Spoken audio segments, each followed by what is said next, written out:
Hi, this is Tony Sanders. I'm the CEO of School District U46, the state's second largest school district in the Elgin, Bartlett, and Streamwood area, serving 40,000 students here in the state of Illinois. One of the questions I get a lot is why I continue to support Senate Bill 1. As many of you know, Senate Bill 1 is the equitable based funding model that the state legislature has been working on now for the better part of a year through different state commissions and so forth. And I've been honored in the last 3.5 years to really earn a voice in Springfield, talking to legislators and others about the need for an improvement to our state funding system. I'm here today to talk a little bit about why I continue to support Senate Bill 1 in the context of the most recent amendatory veto that the governor has instituted. First and foremost, I want to point out that there's been different numbers thrown out regarding every single funding proposal that's come before the General Assembly. If you go back 1.5 years ago, Senate Bill 16 was a bill that passed just the Senate, and that bill alone would have generated $25 million more per year for School District U46. Flash forward to Senate Bill 1, the bill that passed here recently, the House and the Senate. That bill generates about $17 million for School District U46. And in the meantime, the governor's been touring the state and sharing details of his funding plan, which would generate $22 million more per year for School District U46. So if you're looking at all the different numbers and which ones would most benefit U46, Senate Bill 16 really is the bill that would generate the most revenue for our students and our communities. The problem is Senate Bill 16 stood no chance in passing. Senate Bill 16 took money away from wealthier school districts like Barrington and St. Charles, and it took money away from them in order to give more money to districts like U46 and districts like District 300 and districts like the Chicago Public Schools. That did not go over well in the General Assembly, as did every other proposal that's ever come forward that took money away from one district to give to another. That's the difference between Senate Bill 1 also and the governor's amendatory veto.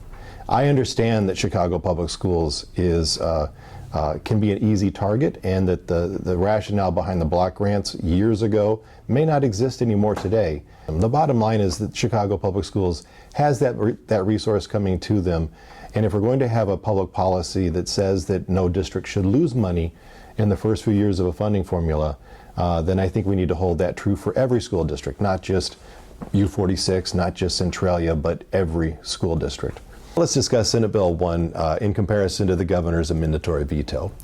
First of all, I hope that our legislators will think about the policy implications of the amendatory veto versus Senate Bill 1, especially the part about taking away money from one district in order to give money to other districts. Specific to Senate Bill 1 and the amendatory veto, there are several key differences between the bill and the veto. First of all, Senate Bill 1 adjusts annually the adequacy target for each school district.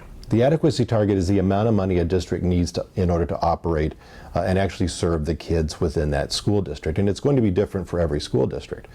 Under Senate Bill 1, that adequacy target will increase by the rate of inflation, basically the increasing cost of doing business. Under the governor's amendatory veto, the inflation portion has been removed from Senate Bill 1, which means that in the long run, it'll give the appearance that school districts are better funded or more adequately funded as we move forward with this new funding model. Second, Senate Bill 1 adjusts each school district's adequacy target based on the regional wage differences.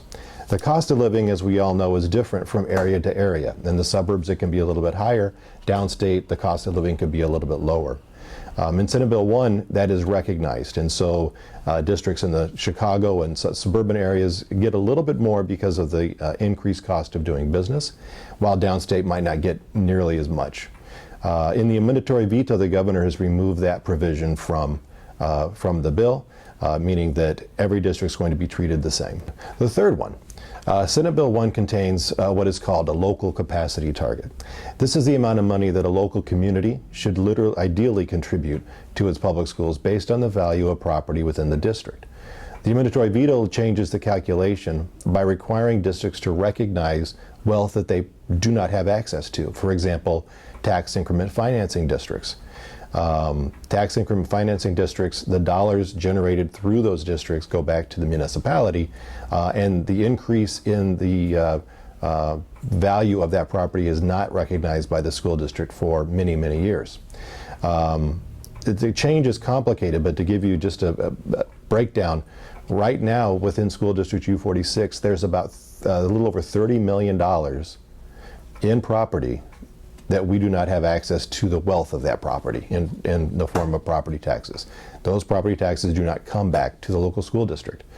So the administrative veto forces districts to recognize tax increment financing districts and property tax caps as if we actually have access to those dollars, which will negatively impact any district that has those issues.